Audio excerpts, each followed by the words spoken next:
who heady or not let's go တပည့် cleansing လုပ်ပြီးမှအိပ်ရဝင်တယ် yes နေတိုင်းလမ်းတွတ်လျှောက်တယ် yes တနေ့2ကြိမ်သွားတိုက်တယ် no no ဆိုမချိုးရဘူး oh no မချိုး okay underwear တွေကိုမိဘူးတိုက်ပြီးမှဝတ်တယ် no မချိုးရ နေတိုင်းရေ2လီတာပြည့်အောင်တောက်တယ် yes အားလိုက်ရက်တွေမှာအခန်းတန်ရှင်းရေးလုပ်တယ် yes မနက်စောစောထားတဲ့အကျင့်ရှိတယ် တကားတလီမှာ no ဆိုမချိုးအောင်နော် ချိုးရဘူးငါးဟင်းစားတယ် yes 3ရက်တစ်ခါခေါင်းလျှော့တယ်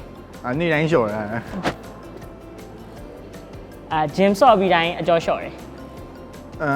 ဂျင်းမဆော့ပဲအကျော်လျှော်လို့ရ okay yes အသီးရွက်များများစားတယ် yes ဇာ social media detox လုပ်တယ် မလုပ် covid vaccine ထိုးထားတယ် yes လူတယောက်ရဲ့တကွေတကာရကျမ်းမာရေးကောင်းမှုဖို့လိုပါတယ်လူကောင်းမှသာနေကောင်းပြီးတော့စိတ်ပျော်ရွှင်မှလည်းဖြစ်ပါတယ်အဲ့တော့ကိုယ့်ရဲ့တနေ့ဒါတကွေတန်ရှင်းမှုအတွက်ကိုလည်းပို့ပြီးတော့ပြုဆိုင်ကြပါပြီးတော့အခုမိုးအေးရအတွက်လည်းမမိုးအေးတာမဟုတ်ဘူးเนาะတကယ်နေပြင်းလိုက်မိုးရလိုက်နေဆိုတော့